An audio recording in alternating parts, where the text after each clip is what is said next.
48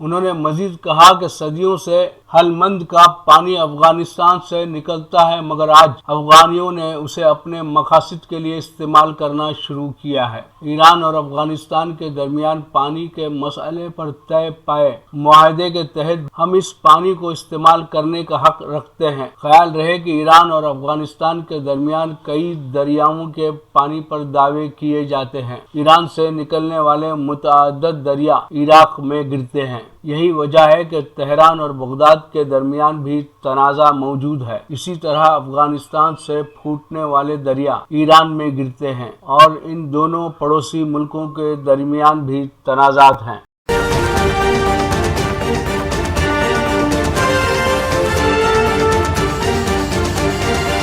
corona وبا کے بعد سے حرم مکی کے انتظامیہ نے عمرے کی ادائیگی کے لیے سعودی اور مقیم غیر ملکی باشندوں پر کچھ پابندیاں عائد کی تھیں، جس میں زائرین و معمرین کی عمر کا بھی تعین کر دیا گیا تھا، جس کے تحت صرف 18 سال سے 65 سال کی عمر کے افراد کو عمرہ ادا کرنے کی اجازت دی جا رہی تھی۔ وزارت حج و عمرہ کے مطابق عمر پر تحدید کا یہ فیصلہ وزارت صحت کی جانب سے کیا گیا تھا، لیکن نئے احکامات کے مطابق اب 18 سال سے لے کر 70 سال کے افراد عمرہ ادا کر سکتے ہیں۔ معمرین کو وزارت حج کی سائٹ کے ذریعے قبل از وقت اجازت نامہ حاصل کرنا ہوتا ہے۔ عمرے کی اجازت حاصل کرنے کے لیے بنائے گئے اس ایپ کو اعتمرنا کہا جاتا ہے، جس کے ذریعے عمرہ ادائیگی کے لیے اجازت نامہ حاصل کیا جا سکتا ہے۔ یہ اجازت نامے ہر روز جاری ہوتے ہیں۔ وزارت کے مطابق فی الحال عمرہ اجازت نامے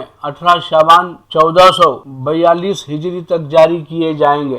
دریں اثنا مسجد نبوی کے انتظامیہ نے اعلان کیا ہے کہ رمضان المبارک کے دوران مسجد نبوی تراویح کے آدھے گھنٹے بعد بند کر دی جائے گی اور فجر کی اذان سے 2 گھنٹہ قبل دوبارہ کھولی جائے گی، لیکن رمضان کے آخری 10 دن میں یہ پابندی نہیں رہے گی۔ واضح رہے کہ کووڈ وبا سے پہلے ماہ رمضان میں مسجد نبوی پوری رات کھلی رہتی تھی۔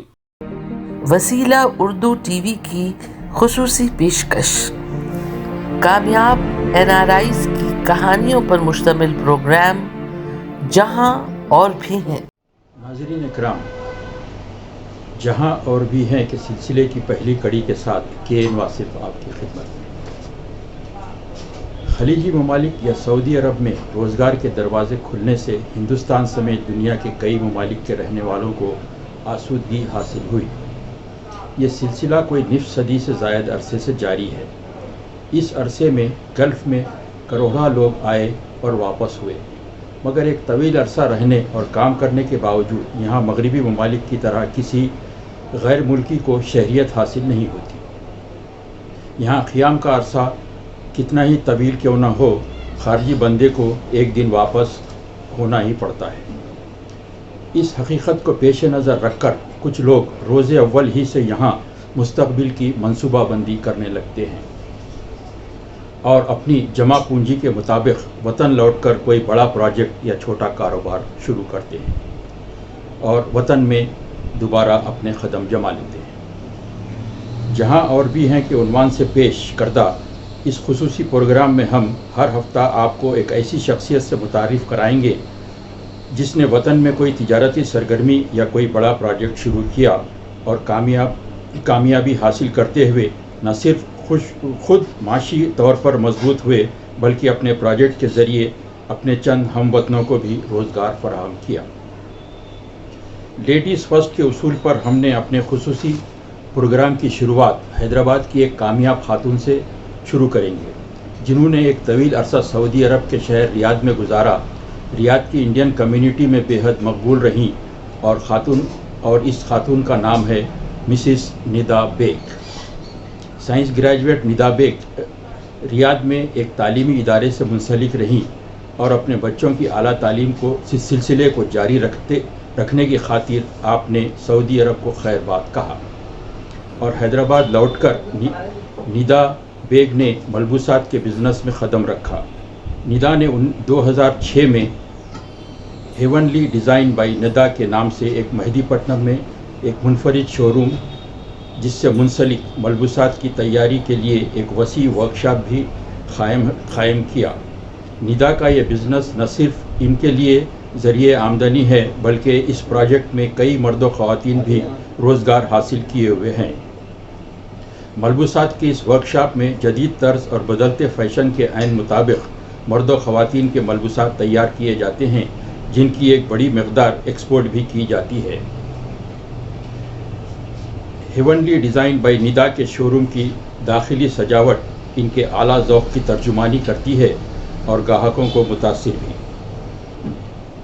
شادی کے موقع پر تمام رسومات میں پہنے جانے والے روایتی ملبوسات کی تیاری ہیونلی ڈیزائن کی اسپیشلٹی ہے۔ ندا اپنے کسٹمرز کی سہولت کے لیے شادی کے ملبوسات یا جوڑوں کو دیدہ زیب روایتی ٹریز یا کشتیوں میں سلیقے سے سجا کر پیش کرتی ہیں اور یہ سروس وہ مفت فراہم کرتی ہیں۔ اس کے علاوہ ہیونلی ڈیزائن کے شو روم پر انڈین پاکستانی فیشن کے جدید ترین پارٹی ڈریسز، روزمرہ کے پہننے کے ملبوسات وغیرہ کا ایک بڑا ذخیرہ دستیاب ہے۔ ہیونلی ڈیزائن شو روم کمرشل علاقے کی بھیڑ بھاڑ سے دور مہدی پٹنم کے ایک پرسکون گوشے میں قائم ہے۔ ندا کا دعویٰ ہے کہ ان کا شو روم پر فروخت ہونے والے ملبوسات بہترین کوالٹی، اعلیٰ معیار اور جدید ترین فیشن کے عین مطابق ہونے کے باوجود ان کے دام خریدنے والوں پر بوجھ نہیں بنتے، کیونکہ یہ تیار کنندہ سے راست استعمال کرنے والے کے ہاتھ آتے ہیں۔ ندا بیگ کے 4 ہونہار بچے ہیں جنہوں نے ملک اور بیرون ملک اعلیٰ تعلیم حاصل کی۔ بزنس کے ساتھ ساتھ ندا کی نجی زندگی بھی بے حد کامیاب اور خوشگوار ہے۔ کہتے ہیں ہر کامیاب مرد کے پیچھے خاتون کا ہاتھ ہوتا ہے، تو اسی طرح ہر کامیاب عورت کے پیچھے بھی ضرور مرد کا ہاتھ ہوتا ہوگا۔ ندا بیگ کی کامیابی کے پیچھے بھی ان کے شوہر مرزا مجید بیگ نوید جیسی متحرک شخصیت کار فرما ہے۔ نوید بیگ سعودی عرب میں اب بھی ایک معروف ٹریول ایجنسی کے سیلز مینیجر ہیں۔ وہ 30 سال سے زائد عرصے سے سعودی عرب میں مقیم ہیں اور ریاض کی سماجی حلقوں میں ایک معروف شخصیت مانے جاتے ہیں۔ شکریہ۔ وسیلہ اردو ٹی وی کی خصوصی پیشکش، کامیاب NRIs کی کہانیوں پر مشتمل پروگرام جہاں اور بھی ہیں۔